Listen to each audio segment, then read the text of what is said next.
السلام علیکم دوستوں۔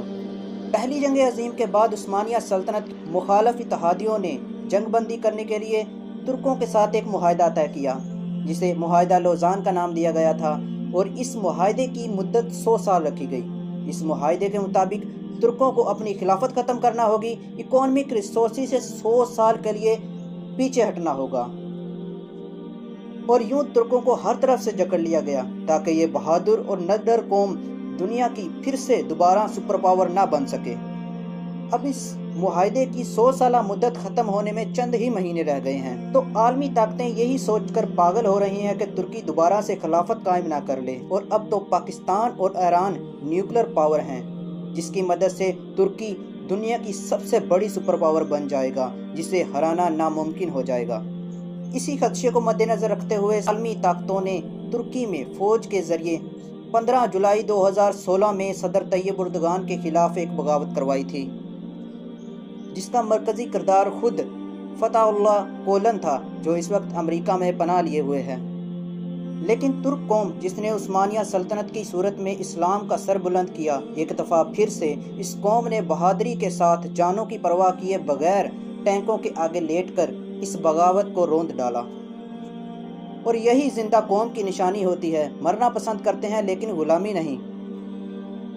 15 جولائی کی وہ رات کتنی دردناک اور خوفناک تھی، ہم اس کا اندازہ نہیں لگا سکتے۔ ایک منظر کو اپنے تصور میں کریں کہ آپ اپنے ہی ملک میں نہتے اپنی ہی فوج کے سامنے ان کی غداری روکنے کے لیے کھڑے ہیں، اور آپ کی اپنی ہی فوج اپنے ہی بھائیوں کے اوپر گولیاں برسا رہی ہے اور ناحق قتل کر رہی ہے۔ لیکن ترکوں نے شہادت قبول کی، غلامی نہیں۔ مورخ نے ترکیوں کے اس عظیم کارنامے کو تاریخ میں لکھتے ہوئے ان الفاظ میں تعریف کی کہ ترک قوم اس ایک رات کے لیے جاگی اور آج تک سکون سے سو رہی ہے۔ ترکی نے سویلین ہیروز اور شہداء کو ٹربیوٹ پیش کرنے کے لیے ایک فلم بنائی ہے، جس میں انہی بہادری کے مناظر اور دردناک لمحات کو دکھایا گیا ہے۔ فلم میں دکھایا گیا کہ ترکی کے 9000 باغی فوجیوں نے بغاوت کر کے پارلیمنٹ اور سرکاری دفتروں پر قبضہ کر لیا ہے۔ ان فوجیوں کے پاس 35 جہاز، 37 ہیلی کاپٹرز اور 3 بحری جہاز بھی تھے۔ باغی فوجیوں نے اس ہوٹل پر بھی حملہ کر دیا جس میں صدر طیب اردگان ٹھہرے ہوئے تھے، اور باغی جرنیلوں نے ٹی وی چینلز پر ترکی قوم سے بات کرنا شروع کر دی۔ لیکن ترک قوم نے غلامی قبول نہ کرتے ہوئے ان کے سامنے سیسا پلائی دیوار بن کر کھڑے ہو جاتے ہیں۔ اس بغاوت کو روکتے ہوئے 250 سے زیادہ لوگ شہید ہو گئے، جن پر گولیاں برسائی گئیں۔ اس فلم کے اندر ایک اہم سین اور کردار کو دکھایا جاتا ہے۔ ایک صفیہ نامی خاتون کو دکھایا جاتا ہے کہ جو مردوں کی طرح ہی ان باغی فوجیوں کے سامنے کھڑی ہو جاتی ہے، اور جب خاتون فوجیوں کی طرف بڑھنا شروع ہوتی ہے تو ایک فوجی نے اس پر بندوق تان لی اور گولی مارنے کی دھمکی دیتے ہوئے کہا کہ واپس چلی جاؤ۔ حکم نہ ماننے پر خاتون کو گولیاں مار کر شہید کر دیا جاتا ہے۔ اسی ایک شہادت نے تحریک کے اندر ایک ایسا انقلاب برپا کیا کہ اب انہی فوجیوں میں شامل ایک فوجی نے اس ظلم کو دیکھ کر اپنے باغی افسروں کا حکم ماننے سے انکار کر دیا اور اپنی اس فوجی دستے پر گولیاں برسانا شروع کر دیں۔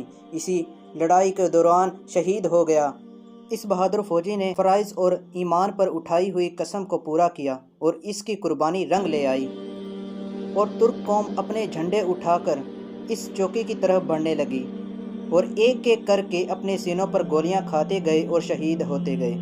اس منظر کو دیکھ کر بہت سے فوجیوں نے اپنے ہی کمانڈرز کا ساتھ چھوڑ دیا اور بتایا کہ انہیں یہ سب ایک فوجی مشق کا کہہ کر کروایا جا رہا تھا، لیکن اب ہمیں معلوم ہے کہ یہ اپنی ہی قوم سے بغاوت کر رہے ہیں۔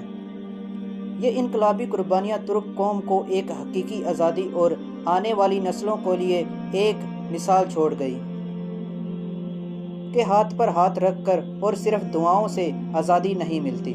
آزادی اور خود مختاری کے لیے دعاؤں کے ساتھ ساتھ جدوجہد قربانیاں بھی دینی پڑتی ہیں، اور اپنے حق کے لیے ظالم کے آگے کھڑا ہونا پڑتا ہے۔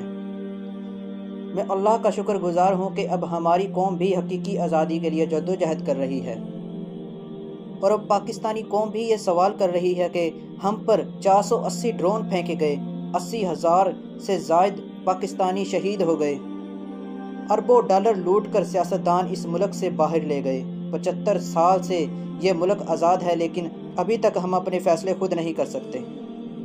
اپنے ہی ملک میں ہم اسلامی قوانین نافذ نہیں کر سکتے۔ ہم کیوں کسی کا حکم مانیں؟ ہم کوئی غلام تو نہیں۔ اور دوستو، آپ کا حقیقی آزادی اور ترک قوم اور پاکستانی قوم کے بارے میں کیا رائے ہے؟ کامنٹ باکس میں ضرور دیجیے۔ ویڈیو کو لائک اور شیئر کیجیے گا۔